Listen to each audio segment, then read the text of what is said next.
Hi guys, welcome back to my channel. Today's video I'm very excited to do because I'm going to be reviewing two new complexion products that just recently have been launched. The Makeup Forever HD Skin Foundation and the new Boi-Ing Concealer by Benefit. If you're new here, my name is Eve. I love all things beauty. If you love makeup and complexion reviews videos, I'll give this video a like, and I hope you consider subscribing to my channel if you haven't done so already. And without any further ado, let's get into application and wear test of a foundation and concealer.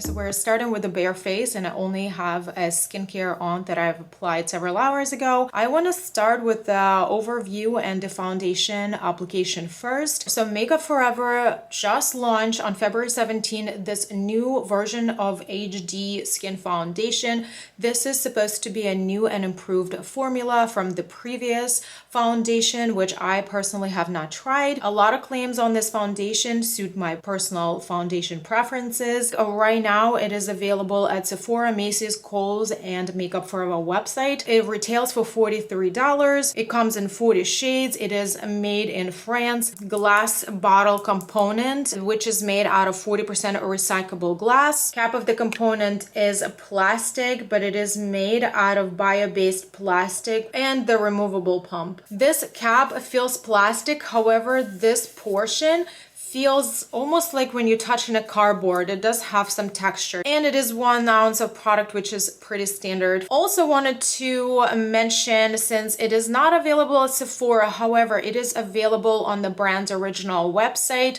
This foundation comes in a smaller size, which is 15 milliliter, which is also $22. Let's go ahead and review some claims for this foundation. Waterproof, medium coverage with natural finish, long wearing, and best for oily, combo, and normal skin. Is undetectable foundation that blurs and covers imperfections for up to 24 hours. A little side note here. I've picked up this foundation just the other day, and I haven't had a chance to do a full wear test like I normally would. I usually wear the product for 1 to 3 days with the different combinations of other complexion products like bases and setting powders, setting sprays, and then I sit down on camera and give you like my final roundup thoughts. So today it is going to be an application and wear test video. I saw that my local Sephora had them, so I went to the store. Prior to that, I went on Sephora website and reviewed the option of the shades that I possibly could match for. Even though there are 40 shades to choose from, I was really confused with the undertones. This foundation comes in 4 different color families and 3 different undertones, which is red, yellow, and neutral. I am usually a fair or light depending on the range of the foundation in general, typically a neutral or cooler undertone. I had a really difficult time matching this foundation in the store because the neutral undertone looked a little more towards the pink side. So I swatched 1N06 porcelain and 1N10 ivory. And I really thought that they were completely different undertones, even though by description, they said that they're both neutral undertones. One was more pink and one was more almost yellow. So the brand, however, recommends to find a proper shade, do a swatch on your skin, and let it fully dry. And that's going to be your correct match. So finally, I decided to go with the shade 1N06. So the brand recommends to do the application for the lighter coverage with your fingers, applying it to the center of your face and spreading it outwards to the perimeter of your face. Then if you like the medium coverage, apply a full pump of this in the same manner. And for the extra coverage, dispense a product on the back of your hand and then tap it with a dampened sponge and then apply to the areas that you would like more coverage. If you're not new to my channel, you already know that I do not like apply makeup with my fingers unless there is no other option. I prefer to use beauty tools. So I do have my brushes ready and I have my dampened sponge ready. The brand says prep your skin with a moisturizer or a preferred step 1 primer, which is sold separately before applying the foundation. So I do not personally have the primer. Small side note here, I picked up this foundation the other day and I did a very quick test drive for it. I just applied it. However, I used it with a smoothing primer on one side and then just my bare skin on the other side. And to be completely honest honest with you, I did not see much of a difference between the prime side and the non-prime side. So today I'm just gonna go ahead and apply it directly to my skin that just has my regular skincare, which will be linked for you in the description box. I do, however, like to use one side of my face with the brush, and then I would use my dampened sponge for the other side of my face. Brand recommends to shake the product really well before use, which we're gonna do. And start applying. It goes on skin really easily. Kind of feels water a little bit, so it's really easy to blend it. And right away it gives me a medium coverage. I would want to say more on the lighter side. Now that I'm looking at it up close, it's definitely not the coverage that I like. It's a little bit more on the lighter side that I prefer. However, it looks fine, and I feel like I don't really need to retouch it at this stage too much. It's not streaky to the point that I need to retouch it. Let's do this side with a sponge. Again, I'm gonna do one full. I feel like this is not enough for one pump, so I'm gonna do 1.5 like this. In the ingredient list, this foundation lists alcohol as number 3 in the list. So this is pretty high up. So if you're sensitive to alcohols in cosmetic products, to just be aware of that. Also, it does have fragrance. It's a little bit lower on the list of ingredients.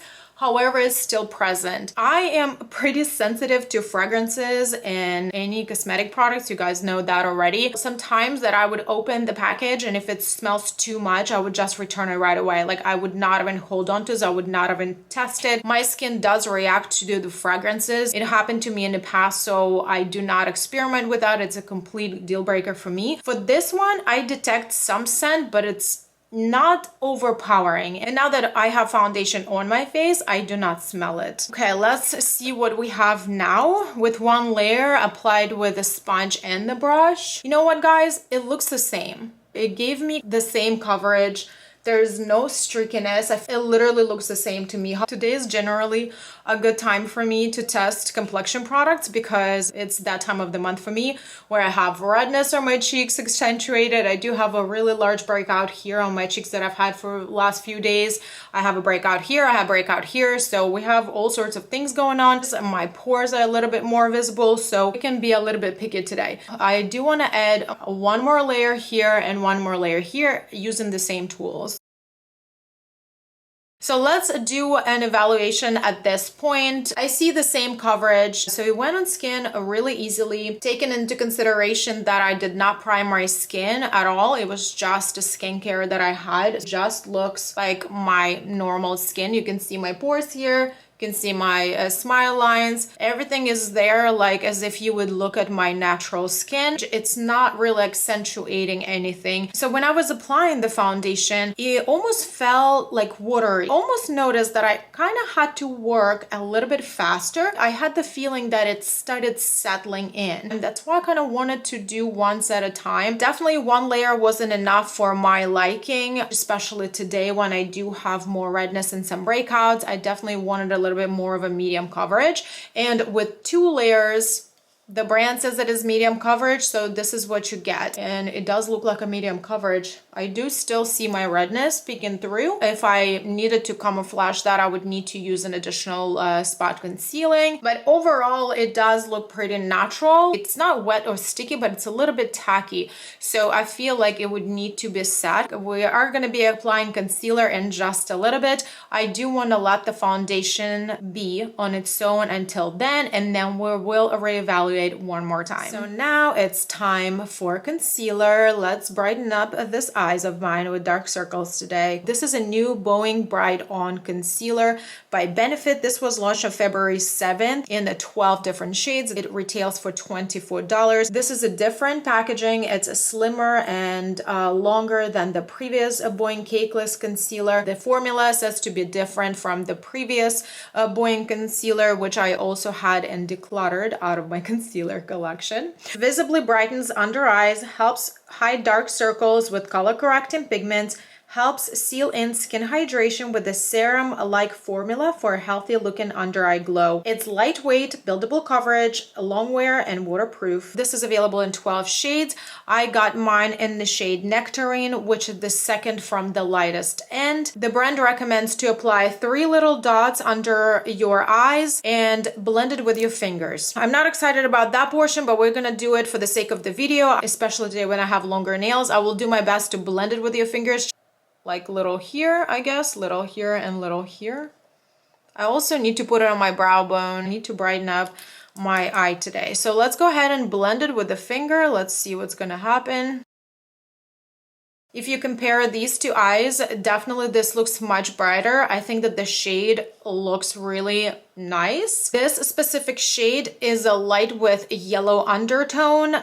It looks pretty brightening on around my eye. I think it looks pretty good. Blend it out really easily, kind of looks hydrating. Now let's go ahead and apply this on this side, and I like to use a brush or a sponge for that.